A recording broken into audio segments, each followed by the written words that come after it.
Um, so I'm going to talk to you about GCSE Design and Technology and picking it as a possible option.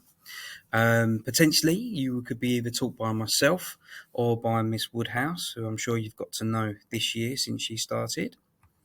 So firstly, there's lots of possible careers in design. If you are interested in design technology as a GCSE, but also as a possible future for you. Some of the biggest careers that people speak to us about is being an architect or an engineer of sorts.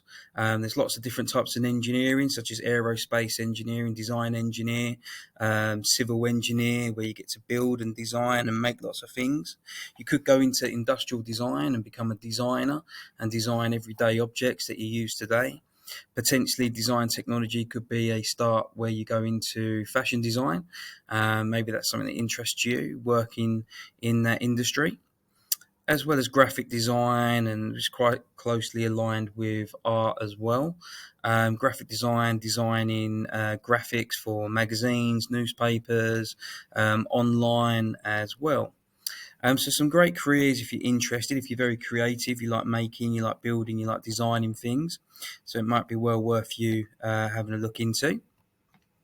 Potentially, if you were to do a GCSE Design and Technology, you could go on to study product design at A level, at sixth form or at college when you leave school. And then with that, you could also go on to study for a degree in design, civil engineering, architecture, fashion design, whole range of things, as well as go studying for a degree. You could also undertake an apprenticeship at the age of 18 now. These new apprenticeships where you can study and earn and work at the same time. We have a ex-student that was here 2-3 years ago. He has been successful in getting onto an apprenticeship to become an architect. They are now paying him a wage on a yearly basis, as well as paying for his university, and he gets to go to university and study to become an architect. So a great career for him and a starting point, and that seed was planted in when he was studying GCSE Design and Technology here at school with us. The course itself is divided up into two. There is 50% coursework element to it, and there is a 50% exam. We've already started prepping you for your exam in Key Stage 3. Some of the things you've learnt there will be used in the exam at end of year 11. The coursework starts in the end of year 10, beginning of year 11, where you get to design and make a product of your choosing. In year 10, there are a range of projects that you're going to be working on. There are structural engineering projects where we're going to be looking at bridge, tower designs, packaging design. We're going to look at how things are packaged and make your own packaging as well. Sustainability, looking at how sustainability impacts on the world that we're in now, and how everything around us has been designed. So how do designers have a responsibility to design with sustainability in mind, making things better for the environment, or less impact on the environment, I should say. And we're also bringing in a new project where you're going to learn about architecture.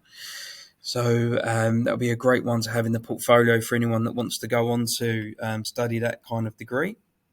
As well as there'll be a range of theory, traditional skills training in the workshop, as well as modern kind of CAD/CAM skills training using our 3D printers, our CNC router, and our new laser cutter that we're getting. As well as that, there will be a mock coursework element as well, where we're going to get you prepped and ready for your NEA that you'll be doing at the end of year 10. In year 11, like I said before, there's a coursework element. It's 40 hours long, and it does take a while to do. It will be from the end of year 10 all the way up to about Easter time. During that time, we've also got to get you prepared for your exams. But with the 40-hour coursework element, we do it on computers. It's done as a design folder / PowerPoint. And you collect together a load of research and designs and generate ideas, and you record all your ideas and your thinking about the prototypes you make to design and make a product that that interests you, that you want to make yourself, that you want to take. And then on top of that, we've got our exam preparation as well. But what DT is not, it is not a woodwork course. It's not only making and no theory. It's not just about making furniture. It's not a carpentry course, I'm afraid. We work on a range of different materials now and designing and machines and equipment. So it's not just about doing woodwork. It's not only just taught in the workshop as well. We will be in both rooms, E105 and E106. DT has changed though since your older brother and sister took it. The GCSE has changed. It's not like how it used to be. There is a lot more design and development within it.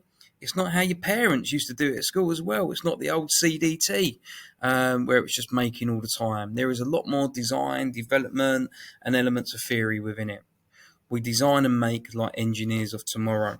Okay, so we're making and we're thinking about how things are made in the world, in industry. We're looking at how things are made. We're looking at how things work. And then we're trying to bring that back into a school level, a more smaller level where we get to take that theory and that thinking, and that influences our designing that we'll be doing. Here's some examples of some work that ex-GCSE students have done where they've been quite creative and they've drawn ideas up based on existing products in their sketchbooks. They've also, you'll also design innovative products that don't exist before that prototype was created. And taking that design thinking that they do in their sketchbook, in their books, and making it become real is a real challenging thing to do, but it's a real fun, interesting, and confident building for you. We also do testing in the classrooms. We look at things from the point of view of target users that may struggle with using everyday products, such as disabled people, elderly people, and then we design and make products for them to make their lives better. This is an example of a grade 9 piece of work. This is a multi-user tool for a disabled person to use in the kitchen. And the amount of thinking that went into it was amazing. This student has now gone on to study at Cambridge. This student done some really interesting creative work. This is university level, this sketchbook work. It's absolutely amazing. The thinking, the creativity behind it is really interesting. Again, they've used existing products that are out there now and used that to influence the design of their product that they've chosen to redesign. And then this is just some examples of another grade 9 piece of work where a disabled product, like a jar opener, has been created for someone that suffers with arthritis. But the starting point was looking at products that disabled users have already that are very ugly, horrible looking, and they've gone away and they've bringing a kind of, I suppose, an artistic influence to it, where they've tried to make these products a lot more aesthetically pleasing to look at. So there's different ways we can come at these projects. There's different starting points. It really depends on your strengths. If you're not very good at drawing, then you'll do more computer-based work. If you're good at drawing, then you'll do lots of sketchbook work. If you like doing all the testing and learning from that, as well as, then, it all really, as like I said, depends on your strengths. Any questions about the course, then please ask myself or Miss Woodhouse or Mrs. White. We're based over in E105 and 106. You know where we're at. Just come and ask and we'll be pleased to help you in any way. Cheers. Thank you.